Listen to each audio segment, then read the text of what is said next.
This video is brought to you by Squarespace, your all-in-one solution to get your website or store online today. Howdy ho, guys and gals, it's Red, your friendly neighborhood tool bear, back again here at the Den of Tools. And today I'm going to be the bearer of bad news. Yeah, I can't help it, but lumber prices are going back up. I'm sorry to say, I know we thought that this whole thing was done. We were done with it. We were moving past it, but no, the scary numbers are back. Let's take a look at them. This is our 3 years of pricing here, and 3 years ago we were sitting at around got up to 400, came down the mid 300s, kind of floated there for a while, came back up to 460 right before 2 years ago, right before the whole COVID thing. Of course, all the prices dropped right after that, but they bounced back, that V recovery kind of thing. But no one expected this. Up to $1,645,000 per 1,000 board foot. That's how wood is sold on the market there. And we all freaked out. All of us, myself included, we had projects, and they all got shelved because the cost of wood was insane. It was tripling, quadrupling the price of a project, and many people couldn't build. I had friends who bought land. They were planning to build houses. That got put on hold. Just across the board, chaos ensued. Well, those prices did eventually come down. By August, they were down to a semi-reasonable $474. And a lot of us had our claws crossed that, you know what, over winter, things would settle down. We'd get our head on straight, and prices would become reasonable again. Oh no, that didn't happen. As of mid-January, our price hit $1,200 again. This is absolutely, two spikes like this within 1 year, just absolutely ridiculous. Now, as of this morning, the price is down to around just over $1,000, $1,024 per board foot. But look at these two big mountain spikes of pricing. Kind of gives me some other ominous imagery, if you know what I mean. Now, why is this bad? Well, so the issue is that prices shoot up. They go up and they float back down, as they say. So currently, I do not think retail prices have exactly reflected this. If we take a look at retail, we're looking at $648 for a kiln-dried whitewood lumber. This is the cheap of the cheap lumber here. Now, I remember these used to be $2-something, a board. You could pick them up. We're at 3 times that price, but they've been higher. If we look at plywood, you're looking at 15, 30 seconds, 4x8s at $42. Not cheap by any means, but we have seen this much higher than that. I expect, though, in the next month, it's going to take 3 to 6 weeks to see this new spike reflect in those pricing, because I think people are going to look at this and go, well, the market's too volatile. So we can't be selling at bargain rates. We're going to have to be selling with some padding to be able to absorb these price spikes in the future. Now, why is that going to be? Well, first of all, there's an issue with getting lumber from Canada right now, and we're going to talk about that here in just a minute. But you got to understand, Canadian lumber is some of the premium lumber used for home construction here in the U.S. today.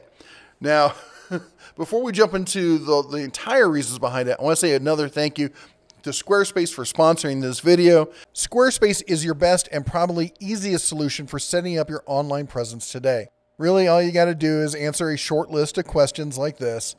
And they're just asking what you want to get from your website, and faster than a squirrel on Red Bull, boom, it'll give you a list of templates that you can go through and be like, okay, this is what I want my my online presence to look like. And for those of you looking to maybe take that hobby of yours and turn it into a business so that maybe it pays for itself and all that, Squarespace's e-commerce tools have everything you need to get your business off the ground. Tools like, the stuff that seems simple, but you really need inventory management so you know what you have, an easy checkout process as per my first rule of business, which is never make it hard for people to give you money. And then secure payments so your customers can have that warm, fuzzy feeling when it's time to enter all those digits. Bonus round on this, you can also buy your domain directly through Squarespace when you set up the whole thing up. There's no hidden fees or price hikes or anything. Each domain comes with an ad-free parking page and a free who is page on eligible domains. Trust me when I say that is a feature you will appreciate. So check out squarespace.com today for your free trial. And when you're ready to launch, go to squarespace.com/thedenofTools and save 10% off your first purchase of a website or domain. Anyway, let's jump back into it and let's talk about what's going on.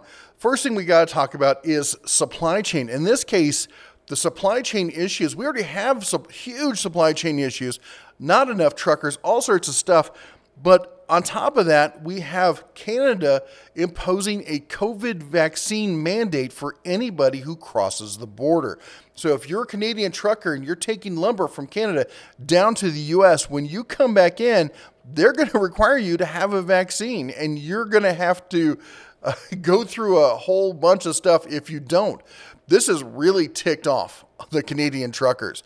They are protesting. They've gone nuts. They've done rolling blockages, blocking the border, all sorts of stuff.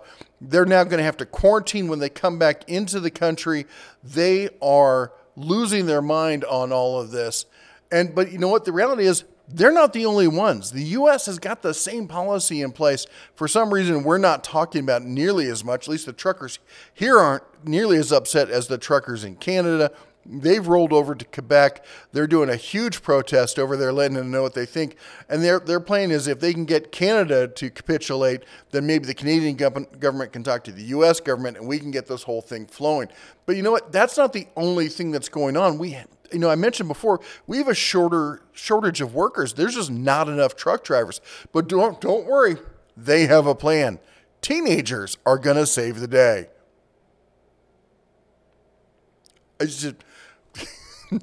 I'm not opposed to getting young men and women into the seat and teaching them to truck, but if we think that that's what the solution is, that's going to pull us out of this mire and fix the whole the shortage and the flow issue, I think that they are chasing the wrong rabbit on that one. Anyway, the other thing is tariffs. We imposed, so let's step back a moment. We've talked about this before, and a lot of people like to jump in and go, well, Trump did this too. And remember, we're not trying to talk about politics, but we're trying to be honest about what the situation is.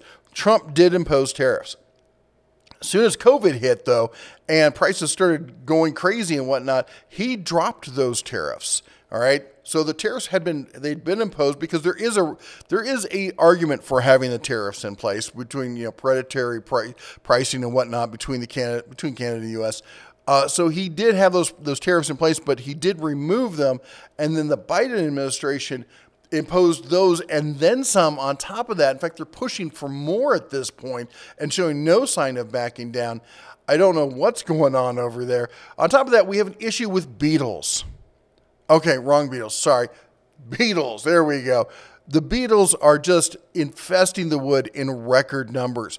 This has become an issue because of several reasons. We can get into, probably do a whole nother video why the beetle population, these are pine beetles. They go in and they destroy trees, they kill trees. It's a huge issue here in Montana. It's a worse issue up north.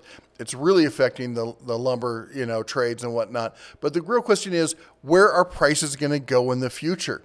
Well, I don't see the pricing dropping back down, I think, below $400. That's just not going to happen. I think that what we're going to see is something, we're kind of seeing a shoulder here at the beginning that drops back down, bounces up. We're probably going to see stuff just under the $1,000 board foot range for the near future, which means if you've got projects that you're waiting on, I wouldn't wait any longer because those prices, they're going to bounce back up. And for those of you who think this might have actually been a shortage that's going on, I want to clear that up real quick because this is the local mill here in Livingston, Montana, one of the largest producers in the U.S. of 2x4s and 2x6s. And as you can see, they have plenty of raw stock in inventory ready to process. So this isn't a shortage like we saw before. If you saw my previous video, that lot was completely empty. And then we can see here, as far as finished product sitting there waiting to go out, they have a ton of it in stock. This is not the same issue we were seeing before. The prices on this are clearly people predicting the future issues that are going to come about in 2020, and they're trying to secure their profits right now rather than waiting around to see what's going to happen because, as you can see, there is not a supply shortage currently of stock. They're talking about what's going to be coming down the pipe in the next 3 to 6 months. So if you've been holding off on projects because of wood prices, let me know down below what you're doing, what your alternatives are doing, and what your plan is for 2020, seeing this kind of prices, what's going on now, and what you think's going to happen. I want to hear your forecasts. Anyway, that's all that Bear has for you today. Thanks again to Squarespace for sponsoring the video. Be sure to check them out. Links are down below. Anyway, you all take care. God bless. And as always, shine on.